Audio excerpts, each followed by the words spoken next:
Hello friends, তোমরা সবাই কেমন আছো? আশা করি ভালো আছো। চলে এসেছি নতুন একটা ট্যুর ভিডিও নিয়ে।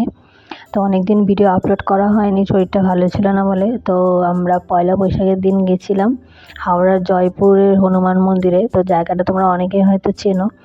তো অনেক দিন থেকেই প্ল্যান ছিল যাওয়া, তো হয়ে ওঠেনি। তা ঠিক করেছিলাম যে বছরের শুরুটা মন্দির দর্শন করেই শুরু করব, তাই চলে গিয়েছিলাম সেদিন বিকেল দিকে। তো বিকেলে তো এত ভিড় ছিল না, কিন্তু পরে খুবই ভিড় ছিল। তো আমরা ঢুকেছি মন্দিরের ভেতরে। তো মন্দিরের ভেতরে ছবি ভিডিও এসব একদমই অ্যালাউ ছিল না বলে ছবি আর দিতে পারলাম না।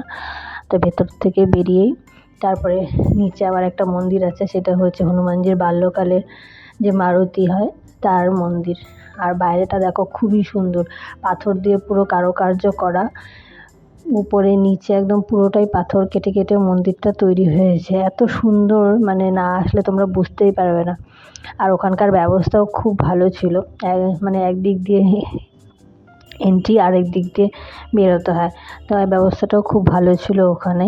আর ওখানে ভোগ প্রসাদেরও ব্যবস্থা ছিল। তো আমরা যেহেতু সেদিন দেরি করে যাই, তার ভোগ প্রসাদ পাওয়া হয়নি। যে 6টা থেকে 7টা 1 ঘন্টা ওরা ভোগ প্রসাদ দেয়। তো তার জন্য কোনো টাকা পয়সা লাগে না, একদম ফ্রি অফ কস্ট ভোগ প্রসাদ। তোমরা আসলে অবশ্যই সেখানে এই টাইমের মধ্যে এসো, তাহলে ভোগ প্রসাদ পাবে। আর আমরা যেহেতু মানে ওখানে গিয়ে যাওয়ার পরেই সন্ধ্যা হয়ে যায়, তো ওয়েদারটা তখন খুব ভালো হয়ে যায়। কারণ পয়লা বৈশাখের দিন খুবই গরম ছিল। তো সন্ধ্যের পরে ওয়েদারটা একদম হালকা হালকা হাওয়া দিচ্ছিলো, আর বৃষ্টিও আসবে। তো ওই মুহূর্তে আমরা ওখানে ছিলাম। তো খুবই ভালো লাগছিল সেদিন। তো ওখান থেকে বেরিয়ে যাওয়ার পর আমরা চলে আসি রামকৃষ্ণ বাটির যে শিবকালী মন্দির আছে, ওখানে মা আনন্দময়ী ওখানে আছে, সেই মন্দিরে আমরা চলে আসি ফেরার সময়।